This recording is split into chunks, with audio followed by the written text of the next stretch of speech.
Welcome to the official zombie storyline. Chapter 4. Now or Never.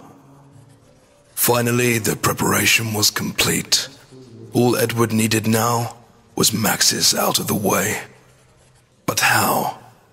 Edward was far too cowardly to outright shoot Maxis. He was stuck at a juncture. Maxis still held Edward's gaze, and Edward's confidence in his plan would falter with every order that Maxis barked. The plan itself was rather brilliant. In order to return unscathed to his jungle habitation, he would need support. He decided to keep his remaining experiments alive.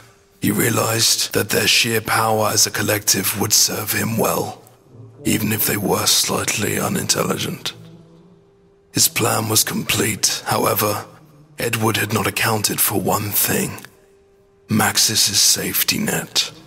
By this time, Maxis was sure of Edward's malicious intent. Edward knew of Maxis' endeavors in creating a new Russian weapon. What he didn't realize is that he would shortly be paying a visit to the exact site of the venture. In fact, the only element that Edward had not accounted for was the fact that wherever Maxis had been, the MPD would take him too. This would in turn be a rather useful coincidence for Maxis. However, Maxis' time was now up. Maxis was in the process of testing modular teleportation systems, and Edward would remain by his side as an assistant. A role that disgusted Edward considering his hidden agenda. Maxis' daughter Samantha was also residing at the giant facility since the death of her mother years before. Maxis had recognized that Samantha's loneliness was growing, and so one day he presented her with an Alsatian puppy. Samantha was overjoyed. She would finally have a friend to wander the dismal idyls of the giant facility. Maxis was running out of subjects to test his teleporter prototype. He had exhausted his supply of live cultures and would now need something with a heartbeat. And suddenly it clicked. Days later, Maxis and Richtofen would test their teleporter with the first live subject in years. They would test the stability of the device with Samantha's beloved dog, Fluffy. They placed the dog in test chamber ZC and started the device. An electrical storm filled the chamber, and within seconds, Fluffy was nowhere to be seen. In a blind rage, Maxis screamed at Richtofen, claiming he had calibrated the machine incorrectly. Little did Maxis know, their test was in fact successful. Upon checking the mainframe, they realized that Fluffy was nowhere to be seen and had been moved to an alternative locale. It is when he looked through the narrow window of ZB that they would first see the creature they had created. They opened the doors. Fluffy was no more. Instead, what stood in front of the two doctors was a beast, enraged by the matter transference device, a beast sourced from the very depths of the Ether. The doctors were stunned. What would they do now? How would they control this beast? Suddenly, Dr. Maxis' daughter walked by the chamber and saw her beloved dog. She ran towards the hell beast, refusing to listen to her father's commands to stay back. Dr. Maxis ran towards her to prevent her from interacting with it. This was it. Edward was far too cowardly to kill the doctor of his own volition. Instead, he had seen Dr. Maxis walk into a trap that would be his end. Edward closed the doors to ZB. Dr. Maxis screamed at Edward to open the doors. However, Edward just stared at his master, rejecting his pitying screams for mercy. Edward met his gaze and softly jeered. "Goodbye, Dr. Maxis," as he walked away. Maxis grabbed his daughter and they ran to the teleporter. He knew that this was his only chance. Would he die by his own hands or by the flesh being ripped from his body? He held his daughter close and began the teleporter protocol. Moments later, Maxis opened his eyes. He was in a dark chamber, a chamber covered with soil.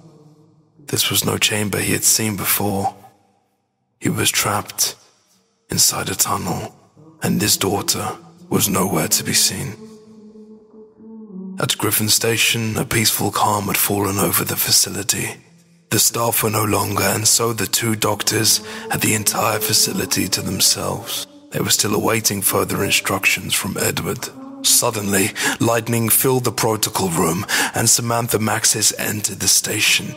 The two scientists just stared at her in horror, and they were unsure whether to interact with her or not. Within seconds, Samantha became disorientated and ran towards the pyramid structure and jumped into the vacuum. She was immediately absorbed by the machine, and her husk gently floated down into the darkness as the four doors gently locked her into her dark tomb. Dr. Groff immediately contacted Dr. Richtofen at the giant facility, explaining the events. Edward comforted Groff with the notion that things were going to plan. However, this was never planned. Richtofen was surprised that Samantha was still alive. His interment was presented when he pondered what had become of Maxis and that wretched hellbeast. He then realized that maybe Maxis had been transferred to his last locale within the tomb of Richtofen in the Himalayas. Edward had an idea. He told Dr. Groff to program the MPD with coordinates for extraction. The only way to do this was by replacing the extracted party with an item previously housed in the same location. Edward had just the thing, a miniaturized asteroid. However, he realized that he would need this asteroid to complete his plan, but ordered Schuster and Groff to impregnate the MPD regardless. Suddenly, Dr. Maxis appeared in the chamber, and the asteroid was no more.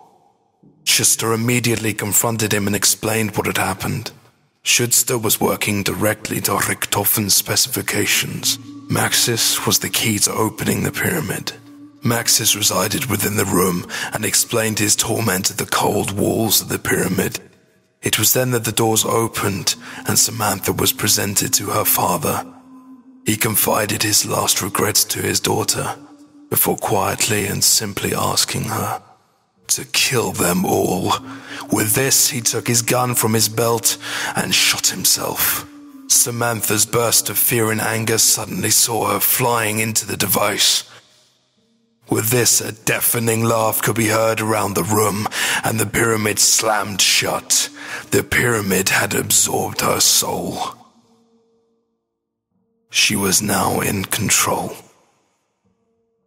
and she would not stop until she could envelop Edward. 1,000 likes for the final chapter.